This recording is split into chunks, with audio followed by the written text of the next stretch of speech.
Good morning, everyone.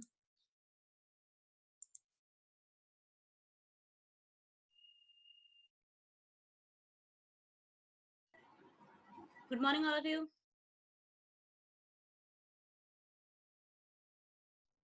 Good morning, ma'am. Good morning. Good morning. Okay. So, how are you all?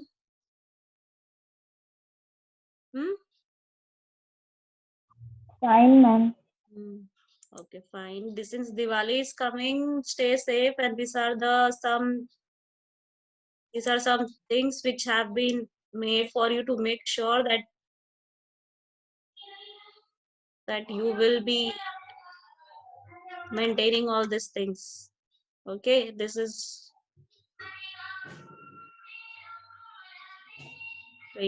starting from that.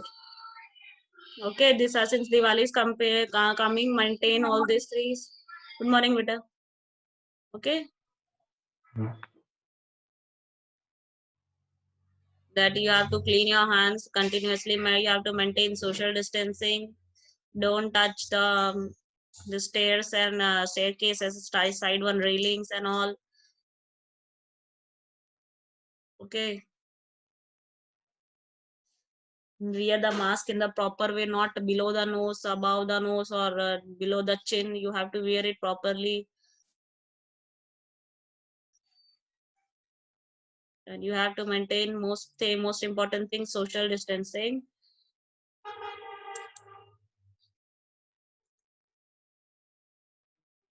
You have to stay away from the crowd at present, because in Diwali is there, you will go to the market, lots of crowd will be there, so you have to maintain distance. So you have to stay away from the crowd. Okay, and you have to get change about behavioral activities like sneezing when you are doing coughing and sneezing. You have to close your mouth and then you have to sneeze. Okay, with any towel or something like that. And when you sneeze, you have to sneeze like this, not like this. Okay. Good morning, ma'am. Good morning. At least Good 6 feet. morning, ma'am. Good morning, beta. 6 feet distance should be there between the people. Okay, so this is what you have to do since it is Corona. Okay, so I think that I pray that you people all remain safe. So follow all these regulations. Okay. So after this, I am starting my regular class. Today today we have to finish this chapter. Then from after Diwali onwards, we have to start the revision. Okay. So it is chemical formula. I think we have reached up to here. Chemical formula. Okay. Chemical formula we have reached. Chemical formula what it is. आपको last class में मैंने बता दिया था what are the symbols. Okay, I told you already about the molecules, isn't that? Molecules and atomicity I have already told you. And in this chapter I am going to tell about ions. Okay, ions and how to make the formula.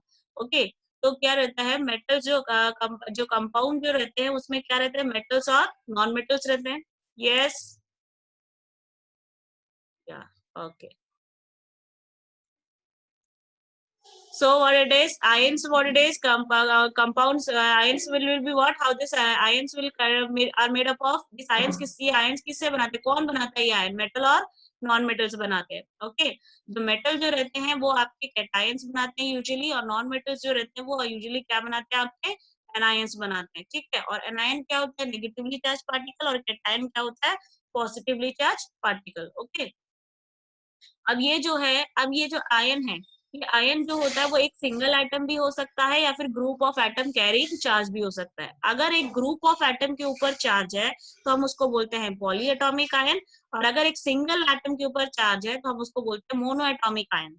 Okay, अगर एक single atom के ऊपर charge है तो हम उसको बोलेंगे mono atomic ion, अगर ग्रुप ऑफ एटम के ऊपर चार्ज है तो हम उसको बोलेंगे पॉली एटॉमिक आयन. ओके, अब आपको आयन क्या होता है, कैटायन क्या होता है, कैटायन क्या होता है बता दिया, एनायन क्या होता है बता दिया. कैटायन क्या होता है, पॉजिटिवली चार्ज, एनायन क्या होता है, negatively charge.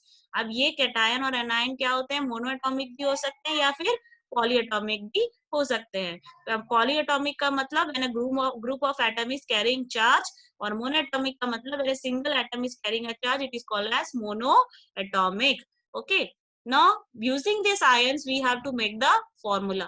Okay, to write the chemical formula you should know what you should know, you have to know the symbol of the element. जब तक आपको किसी एलिमेंट का सिंबल ही नहीं पता तो आप क्या लिखोगे? So first you have to write the, you should know the symbol of the elements, and second thing you have to know the valency. Okay, valency क्या होती है? वैलेंसी निकालना मैंने आपको सिखाया, एलिमेंट्स की वैलेंसी सिखाया, आयंस का नहीं। ओके, एलिमेंट्स की वैलेंसी मैंने आपको कैलकुलेट करना सिखाया था उस दिन, 8-4 8- ऐसा करके। Okay, that was valency. Valency को अगर मैं एक जनरल डेफिनेशन बोलूं तो वो क्या है? मैंने आपको क्या बताया था? Number of electron exchange by an element to get stable in the nature. तो वो क्या कर रहा है? एक्सचेंज कर रहा है, और जितने एक्सचेंज करेगा उसी के जरिए वो, सपोज अगर 2 इलेक्ट्रॉन लूज कर रहा है तो वो 2 इलेक्ट्रॉन लूज करके किसी और से जुड़ेगा, अगर वो 2 इलेक्ट्रॉन गेन कर रहा है तो वो 2 इलेक्ट्रॉन गेन करने के बाद जुड़ेगा। एक्चुअली क्या कर रहा है? इतने इलेक्ट्रॉन का लॉस या गेन करने के बाद कोई एलिमेंट किसी से जुड़ जाता है, यानी कि वो उसकी कंबाइनिंग कैपेसिटी है। तो what is that? Valency actually it is a combining capacity. It is not necessary that you should write this definition only. You can also write the simple way what I told. It is the number of electron lost or gained or it exchanged by any element to become stable is called as valency. It is not necessary that you should write this particular combining capacity. You can write in other way also. You can also write it is a number of electron loss, it is a number of electron exchanged by any element to get stable. Okay, it is a number of electron exchanged by any element to get stable, it is called as what? Valency. Okay, तो ये जो है hydrogen, अब जैसे अब hydrogen ion है, अब ions की वैलेंसी कैसे पता चला जाएगा? तो आयंस की वैलेंसी रिप्रेजेंट करने के लिए आपको क्या करना है? ये टेबल के कुछ, ये टेबल में कुछ आयंस दिए गए, इसमें से आपको ये आयंस याद करने पड़ेंगे। ओके, एलिमेंट्स की वैलेंसी तो आप याद कर सकते हो, लेकिन हर आयंस की आप वैलेंसी कैसे करोगे? एलिमेंट्स, बहुत सारे एलिमेंट्स आपने अभी पढ़ा नहीं है, जैसे जिंक है, आयरन है, कॉपर है। Okay, yes, what is this?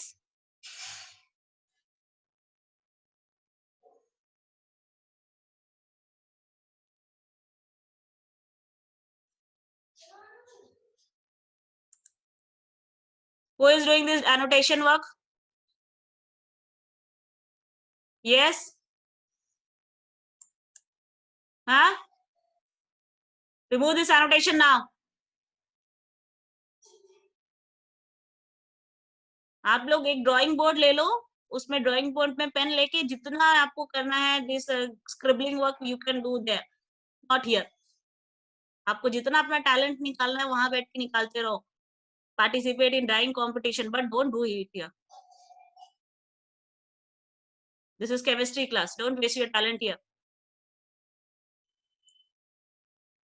So this is the list of the ions. ये ions में आपको ये ions का list आपको याद करना पड़ेगा, okay? Because nobody is going to tell you the what is the symbol of ions, okay? So अगर जैसे सोडियम आयन है तो सोडियम Na+ है, yes? एरो हटाओ ना।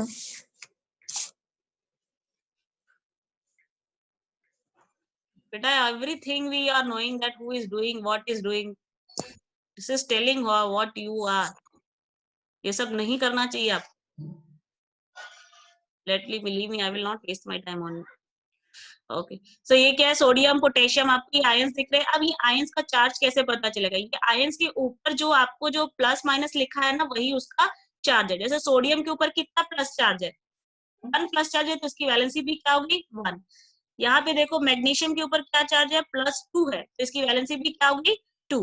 ओके, एल्यूमिनियम के ऊपर कितना चार्ज है? +3, तो इसकी वैलेंसी क्या होगी? 3। यानी आप चार्ज देख के बता सकते हो कि इसकी वैलेंसी क्या है, लेकिन बस आपको आयंस का सिंबल पता होना चाहिए। वैसे यहाँ पे देखो ऑक्साइड, ऑक्साइड का सिंबल क्या? O2-, तो इसकी वैलेंसी क्या होगी? 2।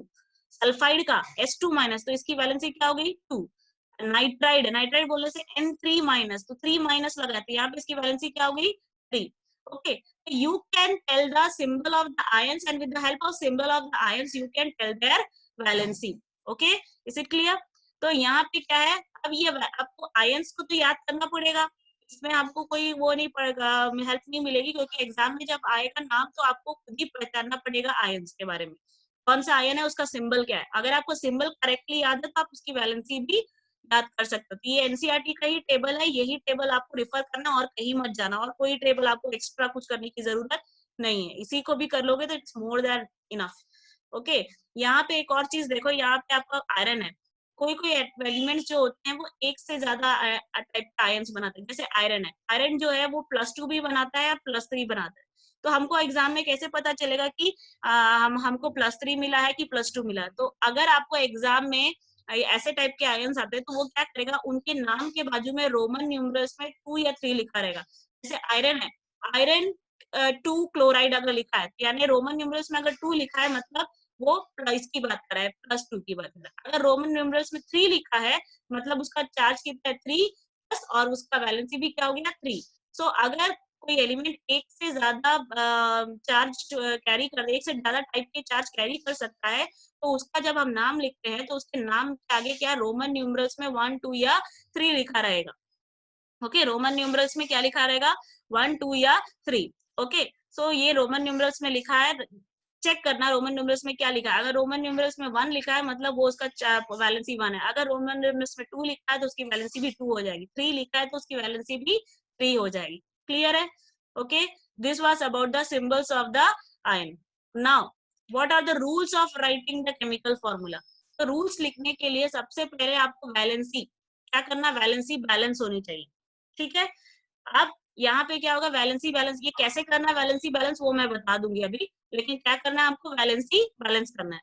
सेकंड थिंग, अगर आपका आपके जो फॉर्मूला में मेटल और नॉन मेटल दोनों है तो आपको सबसे पहले मेटल लिखना है फिर नॉन मेटल। जैसे कि यहाँ पे सोडियम क्लोराइड है, तो सोडियम क्या है, मेटल है, क्लोरीन क्या है, नॉन मेटल है, इसलिए हमने क्या लिखा, पहले सोडियम लिखा है फिर क्लोरीन लिखा है। ओके, अगर दूसरी चीज, अगर पॉलीएटॉमिक आयन है यानी group of atom carrying charge है, तो जब भी आप फॉर्मूला लिखोगे तो वो polyatomic ion will be represented with in the bracket, उसको ब्रैकेट के अंदर आपको रिप्रेजेंट करना पड़ेगा। अगर वो सेम मोनोएटॉमिक आयन है तो आपको उसको ब्रैकेट के अंदर लिखने की जरूरत नहीं पड़ेगी। ओके, क्लियर है? In case of polyatomic ion only you have to mention it in the bracket, otherwise monoatomic, in case of monoatomic no need. Okay, clear? अब you have to written the rules of writing the chemical formula. After writing these rules of writing the chemical formula, you have to write the how to write the formula of a compound. Okay, इससे पहले मैंने binary compounds का एक definition भी लिखा है। What are binary compounds, that means binary मतलब bi मतलब 2, तो binary compounds means the compound which is consisting of only 2 elements, that is called as binary compounds. Okay, is it clear? Next, how to write the formula of the compound, ये formula कैसे किया जाएगा, how to write this particular formula.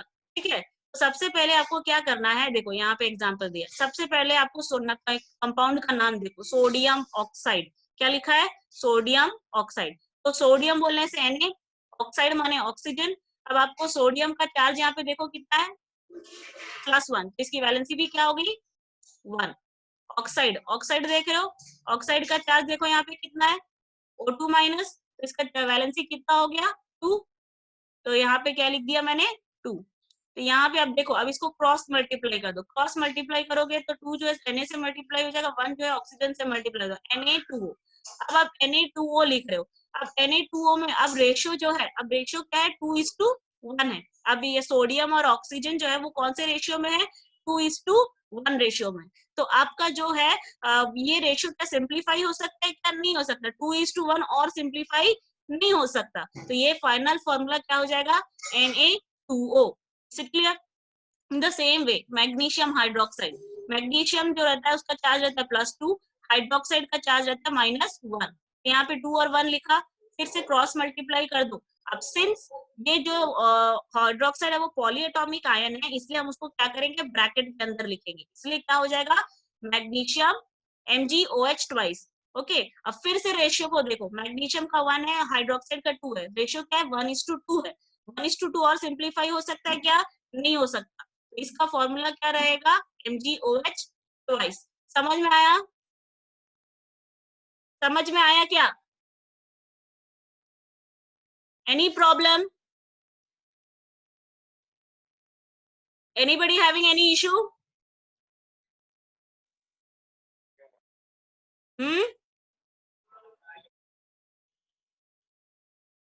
Arham?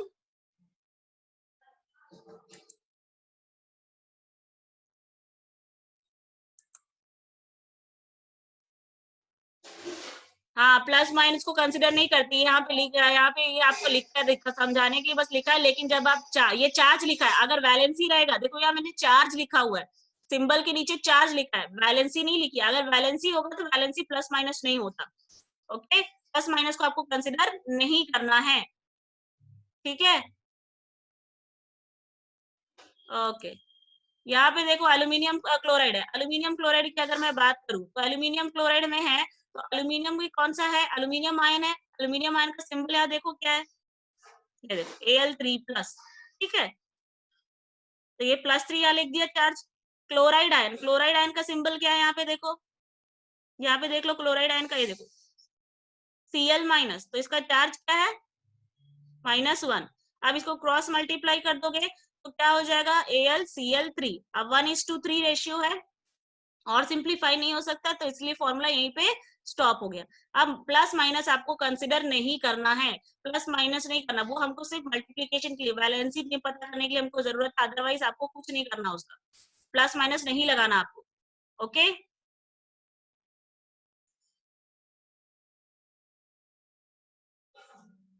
Hmm, yes, हर एक N2S4 अलग है, NS2 अलग है। N2S4 अलग है बेटा। जैसे आपका कार्बन मोनोऑक्साइड और कार्बन डाइऑक्साइड सेम है क्या, नहीं है ना। एक मोनोऑक्साइड है, एक डाइऑक्साइड, दोनों सेम है क्या, नहीं है। सिंप्लीफाई करने के ऊपर बेसिस पे। अब अच्छा बताओ, मैं सी अगर मैं लिख रही हूँ CH4 लिख रही हूँ, है ना, CH4 लिख रही हूँ, वो क्या होता है, मीथेन होता है। वो क्या होता है, मीथेन होता है। लेकिन अगर मैं लिखूं C2H8, उसी का जस्ट डबल हो गया। हेलो, हाँ बेटा,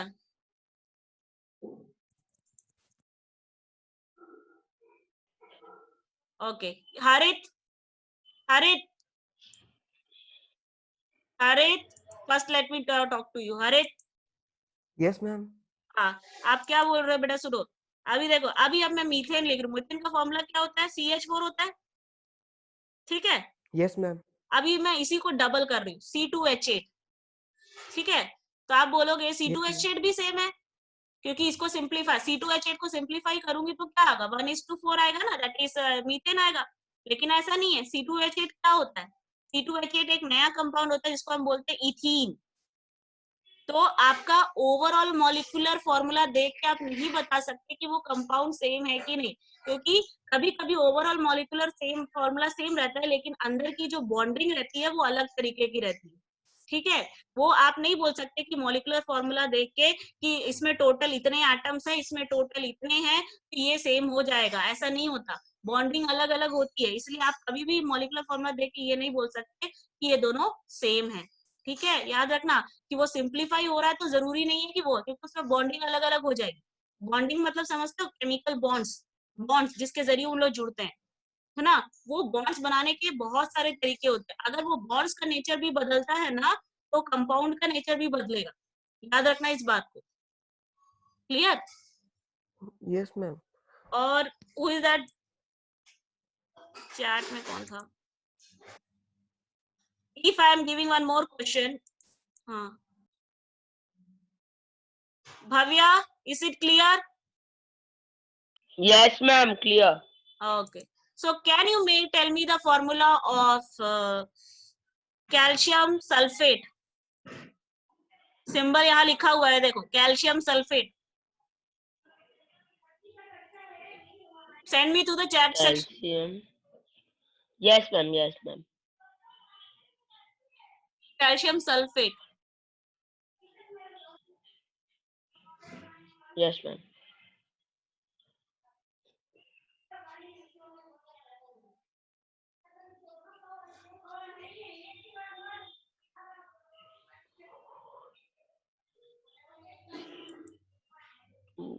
कैल्शियम सल्फेट है हरित, not sulphide. Sulphate you see, sulfate, where is sulfate here?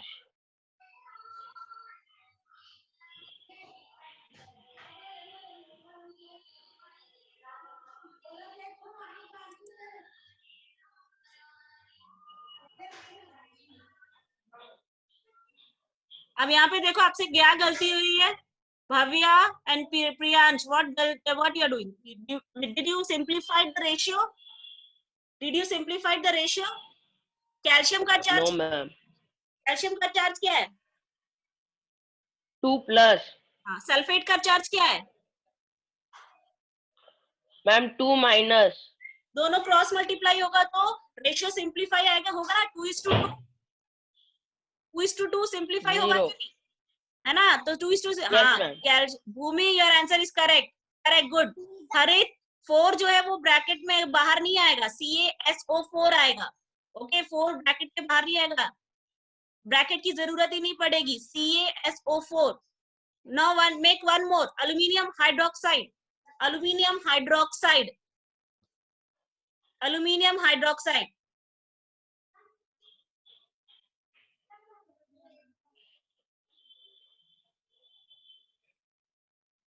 Aluminium hydroxide. No.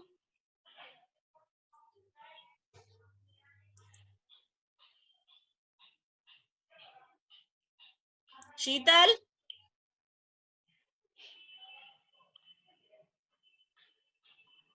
Yes. Correct. हाँ, Sheetal, why you are not replying बेटा through chat section? हाइड्रोक्साइड में ब्रैकेट लगेगा. I got only Bhumi, Priyansh, Manan.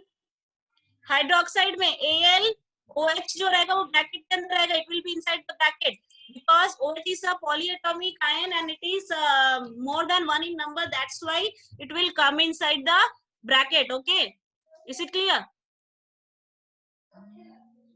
Okay, it will come inside the bracket. Wait, I'm Ma'am, just I have sent the. wait. Where it is here? Whiteboard option was also there.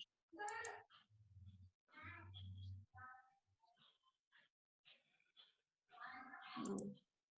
Where is a whiteboard option?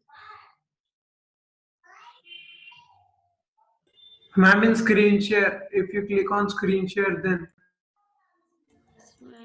ये रहा. हाँ, ये रहा. Okay. Okay, so what I told, aluminium hydroxide ना, तो aluminium का formula क्या होता है? Al, aluminium का symbol क्या रहता है? Al3+. Isn't that? Yes, Okay. ma'am. Hydroxide का रहता है OH. My writing in the screen will be a little bit here and there. Okay, OH minus है ना. तो इसका वैलेंसी क्या हो गया? 3. इसका वैलेंसी क्या हो गया? 1. So when you will cross multiply, this will be multiplied here and 3 will be multiplied here. So our final formula will be Al Yes, ma'am. OH AlOH 3. thrice. Okay, clear? Okay. Yes, ma'am. Now make the formula of iron 2 oxide. Iron 2 oxide. Iron 2 oxide. Yes, ma'am.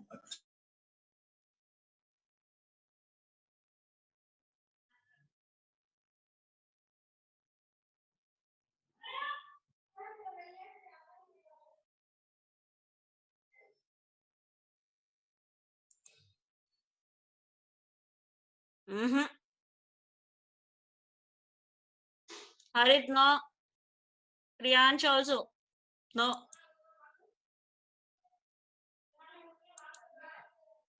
Ma'am, my answer. Wait, let me see.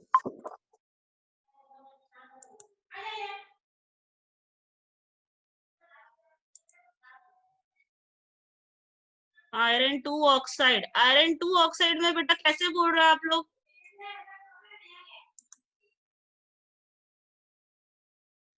Ma'am मैंने answer दिया. हाँ बेटा, एक minute.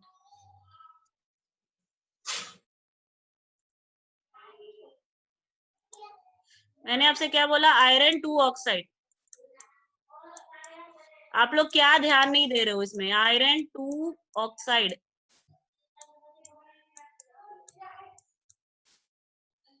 Okay, iron 2 oxide की अगर मैं बात करूं तो यहाँ पे क्या है? आयरन का फॉर्मूला क्या है? Fe symbol. ओके, 2 बोलने से what is the symbol? What is 2? मैंने आपको बोला था अगर रोमन न्यूमरल्स में 2 लिखा है तो उसका चार्ज क्या हो जाएगा? 2। ऑक्साइड है, ऑक्साइड का सिंबल होता है O2 माइनस। ओके, तो इसका भी क्या होगा? 2। When you will do the cross multiplication what you will get? Fe2O2 है ना? When you will do the cross multiplication what you will get? Fe2O2। तो रेशियो क्या है? 2:2। ये तो सिंप्लीफाई हो सकता है, इसलिए इसका फॉर्मूला क्या हो जाएगा? FeO। इसका फॉर्मूला क्या होगा? FeO। ओके, इसका फॉर्मूला हो जाएगा FeO। Is it clear? Understood?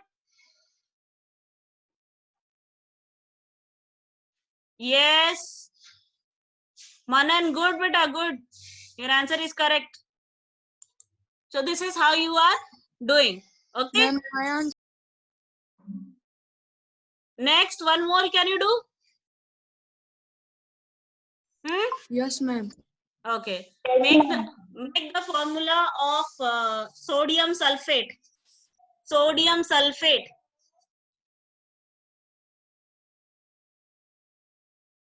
Sodium sulfate. Ma'am, NaSO4. NaSO4. SO4. Why NaSO4? Ma'am sodium और सल्फेट का NaSO4।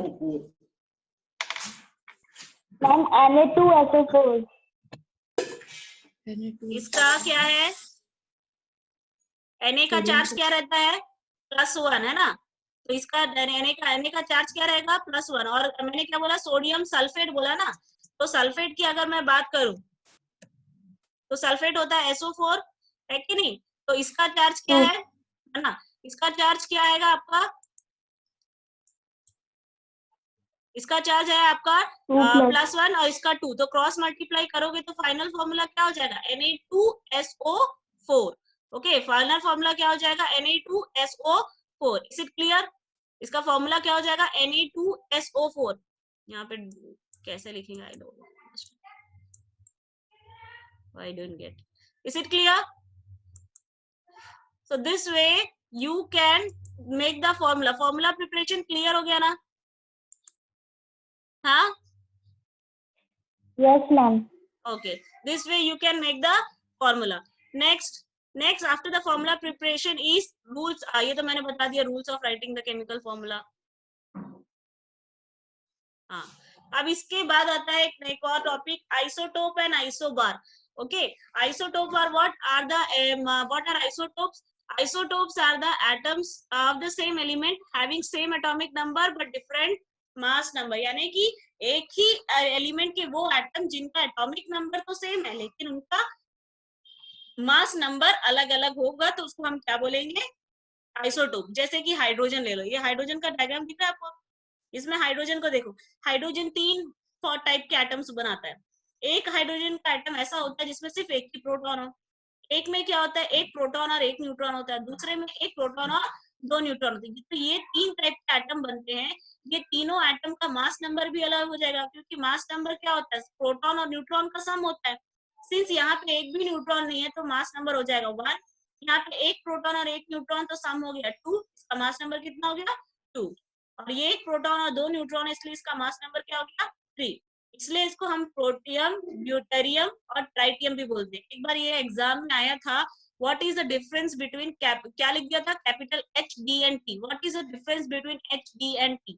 तो बच्चों को बस इतना लिखना था कि that it is they are the isotopes of hydrogen and they differ in the protons and neutrons. ये इतना बड़ा सिंपल सा क्वेश्चन वो मिस कर गए क्योंकि उनको वो ये नहीं समझ में आ रहा था कि HDT क्या होता है. HDT एक्चुअली सिंबल था. सिंबल को इसको कैपिटल H से रिप्रेजेंट कर देते हैं, इसको कैपिटल D से और एक इसको कैपिटल T से. ओके याद रखना इसको, ये क्वेश्चन है आइसोटोप। अगर सिंपल से ऐसा क्वेश्चन बोल दिया कि what is the difference between HD and T, then you have to write HD and T are the isotopes of hydrogen and they differ in number of protons and sorry number of neutrons में differ करते हैं। सब में proton एक ही है, एक ही proton है, लेकिन न्यूट्रॉन सब में अलग अलग है। एक में न्यूट्रॉन्स 1 है, एक में 2 है और एक में बिल्कुल नहीं। Okay, so these are the isotopes of hydrogen. अब आइसोटोप्स ऑफ हाइड्रोजन के अलावा और भी बहुत सारे एलिमेंट्स बनाते हैं, जैसे क्लोरीन होता है, क्लोरीन के आइसोटोप होते हैं, है ना। कार्बन के आइसोटोप्स होते हैं, कार्बन 12, कार्बन 13, कार्बन 14। क्लोरीन का आइसोटोप होता है 35, 37। एक क्लोरीन 35 होता है, एक में क्लोरीन का 37 होता है। ठीक है, तो ये क्या है, आइसोटोप्स। आइसोटोप में किसी को कोई प्रॉब्लम है क्या? Anybody having any problem in isotope? Anybody having any issue in isotope? No, ma'am. Okay. No, ma'am. Okay. Next, this is isotope. After isotope, we are having isobar. Isobar मतलब अलग अलग element के वो atom जिनका atomic number तो अलग है, लेकिन क्या हो जाएगा, मास नंबर सेम हो जाएगा। अलग अलग एलिमेंट के एटम है, अलग अलग एलिमेंट के एटम है, यानी कि उनका एटॉमिक नंबर अलग है, but they will having the same mass number. Example you can see here of calcium and argon.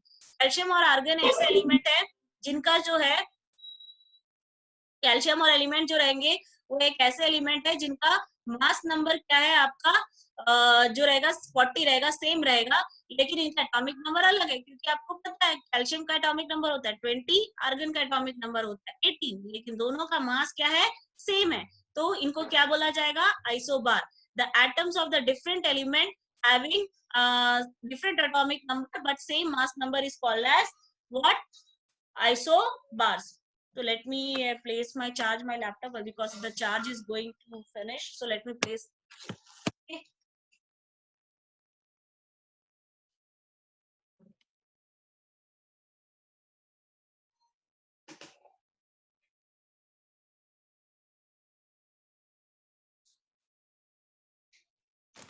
Okay. So this was all about isotope and isobar. अब इसमें से क्वेश्चन क्या आएगा आपको, अब आपको इसमें से एक न्यूमेरिकल आता है कि आपको आइसोटोप्स दे देगा, उसका परसेंटेज अबंडेंस दे देगा, and then you have to find out the total mass, average mass निकालना है। जैसे कि एक एलिमेंट रहेगा, कार्बन है, तो कार्बन के अंदर अगर दो आइसोटोप है, तो दोनों आइसोटोप के बेसिस पे ही उसको टोटल कार्बन का मास निकलेगा। कैसे निकलेगा, जो मास निकलेगा उसका एवरेज करना है। एवरेज कैसे निकालोगे, तो आपको जैसे ये दो आइसोटोप दिया, carbon 12 and carbon 13, you are having what, carbon 12 and carbon 13 you are having as a isotope. Okay, so what it is, carbon 12 जो रहता है नेचर में उसका परसेंटेज कितना है, 98, और जो कार्बन 13 है उसका परसेंटेज नेचर में कितना है, 2।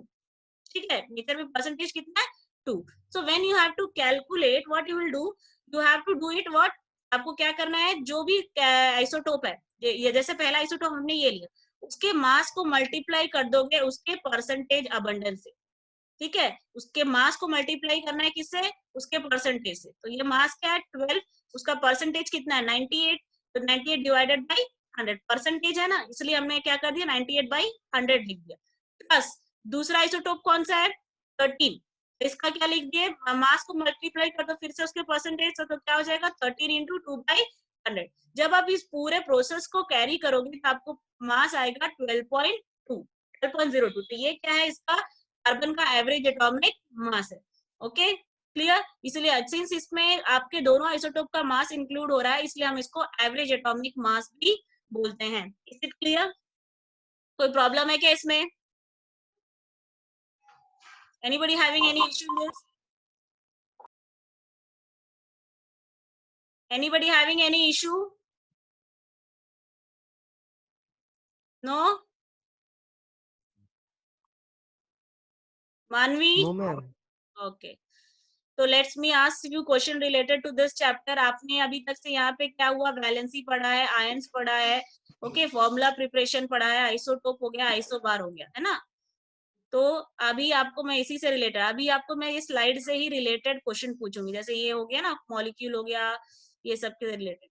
ओके, तो tell me what is the atomicity of ozone, Garvik, Garvik, what is the atomicity of ozone? No. Priyansh, Yes, ma'am. what is the atomicity of ozone? Ma'am, 3. Good. Priyansh, what is the atomicity of ozone? Ma'am, Sorry. 3. Yeah, sorry. Not ozone. You can tell me atomicity of phosphorus. Priyansh. Priyansh, what is the atomicity of Yes, ma'am. phosphorus? Yes, ma'am. Ma'am, 1 minute. Ma'am, I don't know. Okay, no problem. Krishika, Yes, ma'am. what is the atomicity of phosphorus? Good. Mannan, you have already given that. 4. Yes, correct. Good. Yes, ma'am. Okay. Next, what is the give an example of a tetravalent polyatomic, not tetravalent. You give me example of diatomic monovalent anion. Tushar. Tushar. Tushar. Sehil. No. Harit. Yes, ma'am. हाँ. Tell me an example of diatomic. कितना होना चाहिए? Diatomic. और valency कितनी होनी चाहिए? Divalent. It should be diatomic divalent anion. कोई भी एक एग्जांपल बताओ. Diatomic divalent anion. Yes, ma'am. बता रहा हूँ.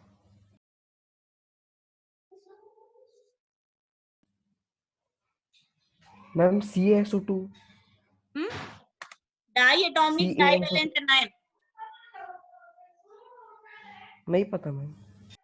अरे बेटा OH माइनस है क्योंकि इसमें कितने एटम है? 2 एटम है ना? अच्छा ना, OH माइनस नहीं, सॉरी. 2 OH माइनस नहीं, सॉरी OH माइनस नहीं आएगा. आपको मैंने क्या बोला? डाइएटॉमिक है ना. डाइएटॉमिक में इतने सारे आपके आयंस है. कितना आपके आ जाएंगे? जैसे कि अभी आपका आ जाएगा.